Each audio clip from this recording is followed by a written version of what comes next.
허락하신 하나님의 말씀은 예레미야서 15장 1절로 21절까지 말씀입니다.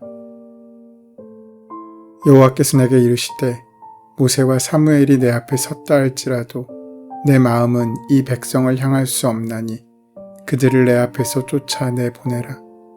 그들이 만일 내게 말하기를 우리가 어디로 나아가리요 하거든 너는 그들에게 이르기를 여호와께서 이와 같이 말씀하시니라. 죽을 자는 죽음으로 나아가고 칼을 받을 자는 칼로 나아가고 기근을 당할 자는 기근으로 나아가고 포로될 자는 포로됨으로 나아갈지니라 하셨다 하라. 여호와의 말씀이니라. 내가 그들을 네 가지로 벌하리니 곧 죽이는 칼과 찢는 개와 삼켜 말하는 공중의 새와 땅의 짐승으로 할 것이며 유다 왕 히스기야의 아들 므낫세가 예루살렘에 행한 것으로 말미암아 내가 그들을 세계 여러 민족 가운데 흩으리라. 예루살렘아, 너를 불쌍히 여길 자 누구며 너를 위해 울 자 누구며 돌이켜 내 평안을 물을 자 누구냐. 여호와께서 이르시되 내가 나를 버렸고 내게서 물러갔으므로 내게로 내 손을 펴서 너를 멸하였노니 이는 내가 뜻을 돌이키기에 지쳤음이로다. 내가 그들을 그 땅의 여러 성문에서 키로 까불러 그 자식을 끊어서 내 백성을 멀하였나니 이는 그들이 자기들의 길에서 돌이키지 아니하였음이라. 그들의 과부가 내 앞에 바다 모래보다 더 많아졌느니라. 내가 대낮에 파멸시킬 자를 그들에게로 데려다가 그들과 청년들의 어미를 쳐서 놀람과 두려움을 그들에게 갑자기 닥치게 하였으며 일곱을 낳은 여인에게는 쇠약하여 기절하게 하며 아직도 대낮에 그의 해가 떨어져서 그에게 수치와 근심을 당하게 하였느니라. 그 남은 자는 그들의 대적의 칼에 붙이리라. 여호와의 말씀이니라. 내가 재앙이로다. 나의 어머니여, 어머니께서 나를 온 세계에 다투는 자와 싸우는 자를 만날 자로 낳으셨도다. 내가 꾸어주지도 아니하였고 사람이 내게 꾸이지도 아니하였건만은 다 나를 저주하는도다.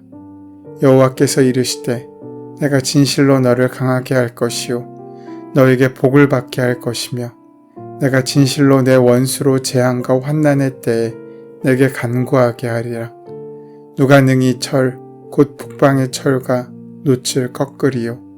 그러나 내 모든 죄로 말미암아 내 국경 안의 모든 재산과 보물로 값없이 탈취당하게 할 것이며 내 원수와 함께 내가 알지 못하는 땅에 이르게 하리니 이는 나의 진노의 맹렬한 불이 너희를 사리려 함이라. 여호와여, 주께서 하시오니 원하건대 주는 나를 기억하시며 돌보시사 나를 박해하는 자에게 보복하시고 주의 오래 참으심으로 말미암아 나로 멸망하지 아니하게 하옵시며 주를 위하여 내가 부끄러움 당하는 줄을 아시옵소서. 만군의 하나님 여호와시여, 나는 주의 이름으로 일컬음을 받는 자라. 내가 주의 말씀을 얻어먹었사오니 주의 말씀은 내게 기쁨과 내 마음의 즐거움이오나 내가 기뻐하는 자의 모임 가운데 앉지 아니하며 즐거워하지도 아니하고 주의 손에 붙들려 홀로 앉았사오니 이는 주께서 분노로 내게 채우셨음이니이다. 나의 고통이 계속하며 상처가 중하여 낫지 아니함은 어찌 됨이니이까. 주께서는 내게 대하여 물이 말라서 속이는 시내 같으시리이까. 여호와께서 이와 같이 말씀하시되 내가 만일 돌아오면 내가 너를 다시 이끌어 내 앞에 세울 것이며 내가 만일 헛된 것을 버리고 귀한 것을 말한다면 너는 나의 입이 될 것이라. 그들은 내게로 돌아오려니와 너는 그들에게로 돌아가지 말지니라. 내가 너로 이 백성 앞에 견고한 놋 성벽이 되게 하리니 그들이 너를 칠지라도 이기지 못할 것은 내가 너와 함께하여 너를 구하여 건짐이라. 여호와의 말씀이니라. 내가 너를 악한 자의 손에서 건지며 무서운 자의 손에서 구원하리라. 지금 예레미야는 유다가 하나님의 보호라는 특별한 은혜를 상실했다고 말하고 있습니다. 누군가를 칭찬하는 일은 즐거운 일입니다. 하지만 그의 잘못을 지적하고 꾸짖는 일은 힘겹습니다. 내가 그를 꾸짖을 수 있을 자격이 있는지를 생각하는 것은 차치하고라도 상대방과 정신적인 대립을 피할 수 없기 때문입니다. 하지만 사실 꾸짖음은 관심과 사랑에서 나옵니다. 꾸짖음과 비난은 같을 수 없습니다. 사랑으로 하는 말은 꾸짖음이지만 미움으로 하는 말은 그에 대한 비난이 될 수밖에 없기 때문입니다. 그래서 사랑으로 나를 꾸짖어 줄 수 있는 사람을 만난다는 일은 복입니다. 그 꾸짖음으로 우리는 참 사람의 길을 다시 걸어갈 수 있게 되기 때문입니다. 예언자들은 자신들의 감정을 거슬러 누군가를 꾸짖도록 부름받은 사람입니다. 그 대상이 사랑하는 민족이라고 할지라도 하나님께서 맡겨주신 그 말씀을 자신의 감정에 앞서 선포해야 되는 사람이라는 것입니다. 물론 그들은 넘어지고 비틀거리며 낙심한 사람들을 위로하는 역할도 감당하지만 그들의 주된 임무는 사람들을 하나님의 뜻 앞에 온전히 세우는 것입니다. 은혜를 잃어버렸다는 것은 곧 심판으로 이어집니다. 예언자는 다른 말로 선견자라고도 합니다. 그 말의 뜻은 먼저 보는 사람입니다. 모두에게 가려진 일들이 그들의 눈에는 먼저 보입니다. 하나님의 눈으로 세상을 보고 하나님의 마음으로 현실을 경험하기 때문입니다. 그런 예레미야에게 보이는 유다의 현실은 암담합니다. 하나님의 길을 떠나 자신의 멋대로 자신의 욕심을 따라 살아가는 그들의 끝에 있을 심판을 예레미야는 먼저 보고 있는 것입니다. 이렇게 하나님의 임박한 심판을 내다보며 예언자는 그 마음이 아픕니다. 뉘우치고 회개할 것을 권고했지만 백성들은 그 말씀에 귀를 닫을 뿐입니다. 예언자는 하나님의 말씀을 받은 자입니다. 하나님을 등진 백성들에게 선포되는 하나님의 말씀은 쓴소리일 수밖에 없습니다. 하나님을 믿는 자로 산다는 것은 찌르고 아프게 하고 끌어올려주는 그 말씀에 귀를 기울이며 사는 일일 것입니다. 하지만 이러한 예언자들의 운명을 우리는 너무나 잘 압니다. 그들의 말은 경청되지 않습니다. 그들은 외면당하고 수모를 당하며 위협당하고 죽음으로 내몰립니다. 세상에 가장 억울한 일이 무엇입니까? 아마도 좋은 일을 하고도 욕먹는 일인지 모르겠습니다. 차라리 나쁜 일을 하다가 욕을 먹으면 억울하지라도 않습니다. 그런데 도와주려 하는 선한 마음이 욕을 먹고 오해를 받고 섬기려다가 버림받는 일이 생기면 그것만큼 억울한 일은 없습니다. 더 나아가 더 이상 그런 일을 하고 싶지 않은 생각이 들 때가 많아집니다. 우리가 진리를 추구하는데도 머뭇거리게 되는 경우가 바로 그렇습니다. 진리를 따라도 알아주는 사람 없고 옳은 길을 가도 인정받지 못하기 때문입니다. 오히려 오해받고 박해받고 상처받고 미움을 받습니다. 그러면 차라리 그만두고 싶어집니다. 그런 차원에서 예레미야가 하나님 앞에 드리는 탄탄은 이해할 수 있습니다. 아무리 하나님의 뜻을 위해 삶을 바친 사람이라고 해도 어려움이 계속되면 하나님의 말씀은 무거운 짐이 됩니다. 달고 오묘하던 말씀, 기쁨과 즐거움을 주었던 말씀이 이제 쓴뿌리같이 느껴집니다. 오늘 본문 10절 말씀은 하나님의 꾸짖음을 선포하는 선지자의 고통을 생생히 표현하고 있습니다. 온 세계가 자기와 다투고 자기를 치며 사람들이 다 자기를 저주한다고 합니다. 거짓 선지자들은 유다가 축복을 받는다, 다시 힘을 회복한다 라고 가모니설로 사람들을 유혹합니다. 그래서 그 거짓 선지자들은 오히려 사람들의 인기를 얻고 부와 명예를 얻습니다. 그러나 예레미야는 혼자서 유다는 멸망한다고 말하고 있으니 사람들은 다 예레미야를 매국노라고 비난하지 않겠습니까? 진실을 진실 그대로 전해야 한다는 것은 때로 이처럼 고통스러운 일이 될 수도 있습니다. 하지만 역사는 분명히 우리에게 증거합니다. 모든 것이 다 잘 될 거라고 사람들의 인기와 환호를 얻었던 선지자들은 다 거짓 선지자였고 예레미야의 예언만이 참된 예언이었음을 성경과 역사는 분명히 말하고 있습니다. 그럼에도 불구하고 하나님의 말씀을 전하는 예레미야의 고통은 너무나 컸습니다. 우리도 하나님의 말씀대로 살면 마음에 이런 고통이 있을 때가 있습니다. 그러나 우리가 믿는 자로서 항상 잊지 말아야 할 사실이 있습니다. 그 사실은 믿는 자에게서 고통은 목적이 아니라 과정이라는 사실입니다. 하나님께 영광을 돌린다는 말은 육체의 버릇대로 살기를 멈추고 우리를 지으신 주님의 뜻에 맞추어 살아가는 것을 의미합니다. 하지만 주님의 뜻에 따라 산다는 것은 늘 어려움을 동반하기 마련입니다. 때로 하나님으로부터 위로조차 없을 경우도 있습니다. 예레미야의 질문은 우리의 질문이기도 합니다. 18절 말씀에 어찌하여 저의 고통은 그치지 않습니까? 어찌하여 저의 상처는 낫지 않습니까? 주님께서는 흐르다가도 마르고 마르다가도 흐르는 여름철의 시냇물처럼 도무지 믿을 수 없는 분이 되셨습니다. 이런 예레미야의 질문에 하나님은 유다 백성들에게 어떤 미래가 펼쳐질지를 말씀하십니다. 그들은 원수의 손에 넘겨질 것이고 그 나라를 잃게 될 것임을 말씀하십니다.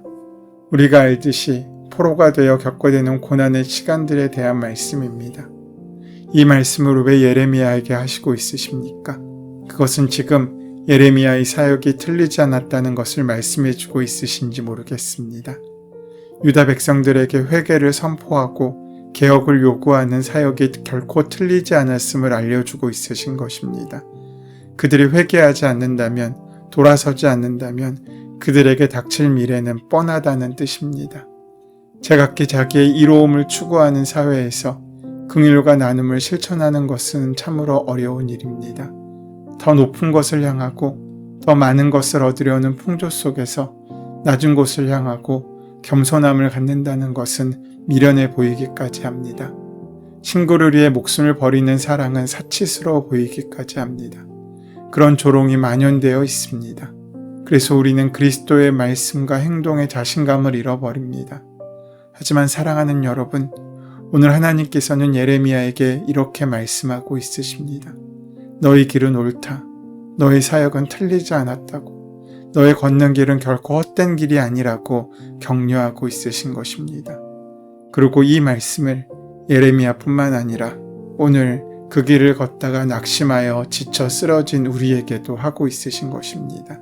하나님을 온전히 믿는 사람들의 삶이 모든 것이 잘 되는 만사형통이었으면 좋겠지만 실상은 그렇지 못합니다. 하나님을 잘 믿어도 여전히 가난하고 여전히 병약하고 여전히 공경에서 벗어나지 못할 수도 있습니다.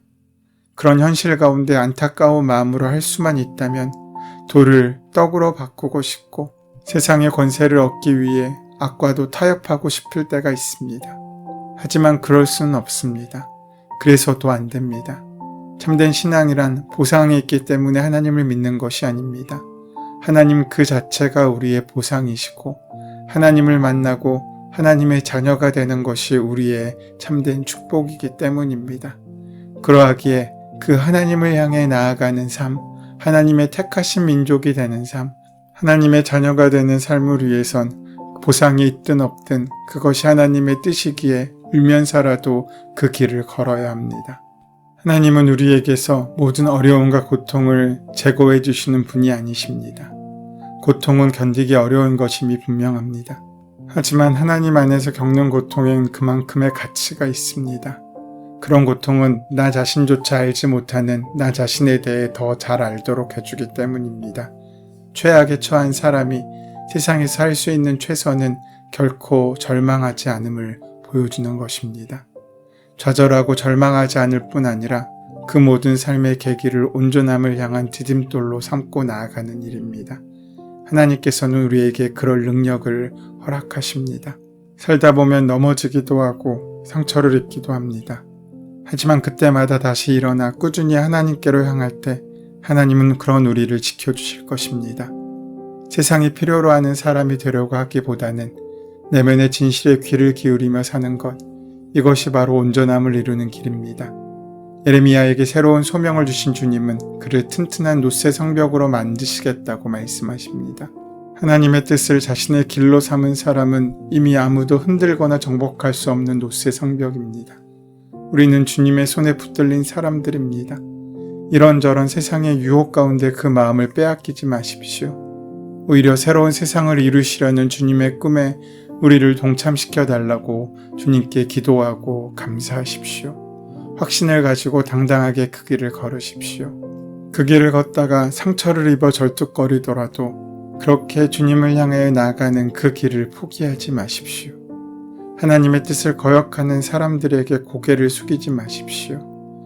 하나님께서는 더위에 지치고 세상에 힘겨운 우리의 인생 가운데 함께 하셔서 우리의 존재를 세상의 희망으로 바꾸어 주실 것입니다. 그런 귀한 은혜를 만나고 누리시는 저와 여러분 되시기를 소원하고 축원합니다. 은혜의 주님, 세상에서의 어떤 상황과 환경에도 굴하지 않고 오직 하늘에만 보물을 쌓는 삶을 능히 감당할 수 있도록 인도하시고 함께하여 주시옵소서. 기쁨으로 주 안에서 함께 새롭게 지어져가는 우리가 될 수 있도록 역사하시고 함께하여 주시옵소서. 예수님의 이름으로 기도드립니다. 아멘. 이제 오늘 이 아침 우리에게 허락하신 본문의 말씀이 지금 나에게 주신 하나님의 음성으로 만나지기 위하여 본문의 말씀을 깊이 묵상하시고 함께 기도하는 시간 가지도록 하겠습니다. 함께 기도합니다.